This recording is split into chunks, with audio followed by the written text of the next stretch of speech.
ఉత్తరప్రదేశ్లోని నైమిషారణ్యంలో చక్ర తీర్థం అంటారు, బ్రహ్మకుండ అంటారు, చక్ర తీర్థం అంటారు వీటిని.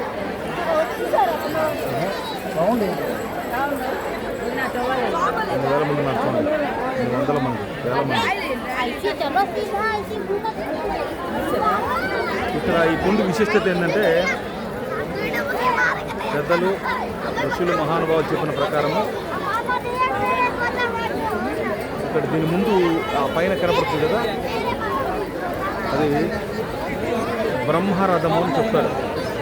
ఇక్కడికి ఋషులందరూ కలిపి వీళ్ళు అడిగారు ఏమని, అయ్యా ఎక్కడ మహాపవిత్రమైనటువంటి తపస్సుకి ఉపయోగపడేటువంటి గొప్ప స్థలం ఎక్కడ ఉన్నదని అడిగితే బ్రహ్మదేవుడు ఒక రథాన్ని ఇచ్చి పంపిస్తాడు.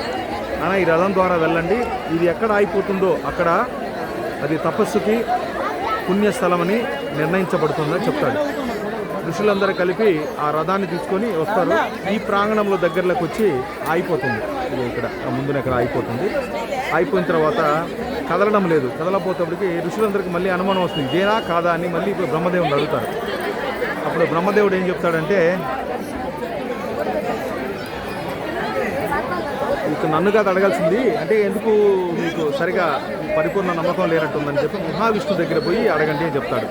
అప్పుడు వాళ్ళందరూ కలిపి మహావిష్ణు దగ్గరికి వెళ్ళి అడుగుతారు. ఎవరు? ఋషులందరూ, సౌనకాది మహామునులందరూ కలిపి అడిగితే అప్పుడు ఆయన ఏం చెప్తాడంటే, నేను నా చక్రాన్ని, సుదర్శన చక్రాన్ని పంపిస్తున్నాను. ఎక్కడికి? ఈ నైమిషారం మీరు ఎక్కడ ఉన్నటువంటి, ఎక్కడ ఉన్నదో, నైమిషం అంటే రథం అని అర్థం, అరణ్యము.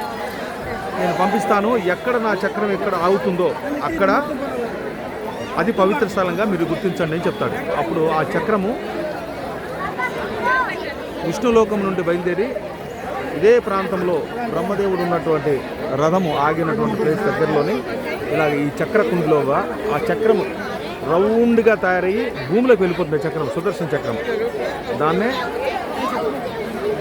చక్రతీర్థం అంటారు లేదా బ్రహ్మతీర్థం అంటారు వీటిని. అందుకే ఇక్కడ ఉన్నది కాబట్టి ఇక్కడ చక్రతీర్థంలో ఈ నీళ్లు రావడం, భూమి నుంచి వాటర్ రావడం, అక్కడి నుంచి కూడా ఇక్కడ భక్తులందరూ కూడా ఇక్కడికి రావడం, ఇక్కడ శుద్ధి చేసుకోవడం వల్ల పాపకర్మలు తగ్గుతాయని విశ్వాసం కలిగి ఉన్నారు. కాబట్టి ఇది గొప్ప విశేషమైనటువంటి పుణ్యస్థలము, ఇదే చక్రతీర్థము.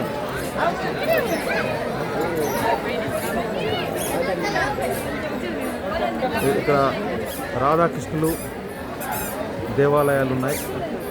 పండితులు ఎంతోమంది వెయిట్ చేస్తున్నారు. వాళ్ళందరికీ కూడా పిండ ప్రదానాలు, ఆశీర్వచనం ఇవ్వడం ఇవన్నీ చేస్తున్నారు. శుభం.